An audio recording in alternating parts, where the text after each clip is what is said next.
Twilight. Moon slides into the barn, mixing ivory with midnight. The horses lift off, glowing.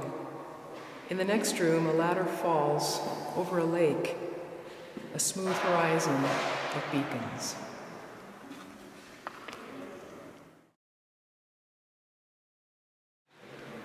Jackdaw.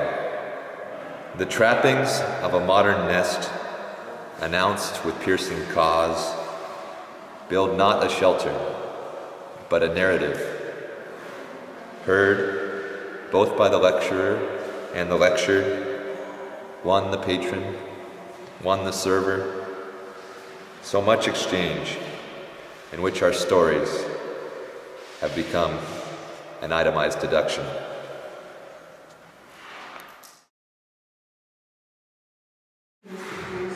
Two days before my brother goes into rehab for the third time. 2 weeks since he moved back home. 1 month since he came unglued. I'm standing in a warehouse in Tieton looking at a small sculpture. The base is a black stump. Above it, red baleen and a cork stuck on a wire-wrapped stem. On one end, faint red stain. On the other end, a small bore hole. Written down the side, do good. There is a way, Rod. You could pull this all apart. Use the baleen to strain and sift. Use that base to stand on one leg if you have to. Use that cork to stop up the bottle. But that stain and that small borehole, do good, please. Lights out. 10 fluorescent bulbs all strung together. String knotted, then draped.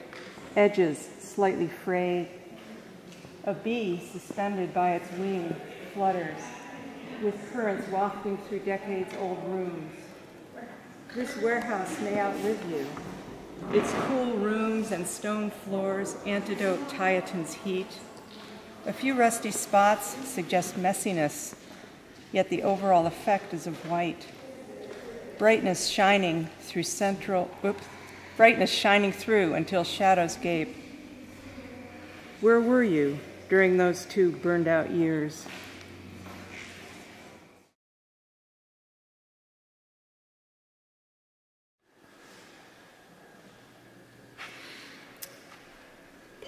Michael Paul Millers with teeth, elder number 4.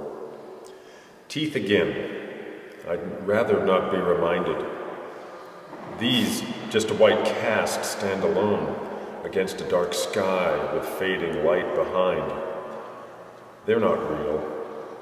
The ones in my head are. The one I'm touching with my tongue that hurts. They're horribly real, each with its crags, issues, history, and fate. A mountain range that will long outlast us. Wildflowers.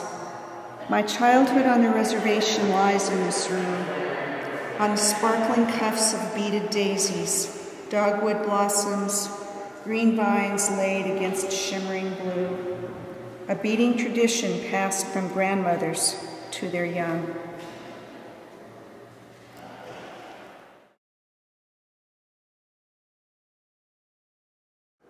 That Bird by Anita Lehman. This bird, observed, is becoming me, since once and always I carefully planned and laid it all out before. Now, Kalu Kale, I'm shaking it off, flapping chaos happily into wild imaginings and moving on.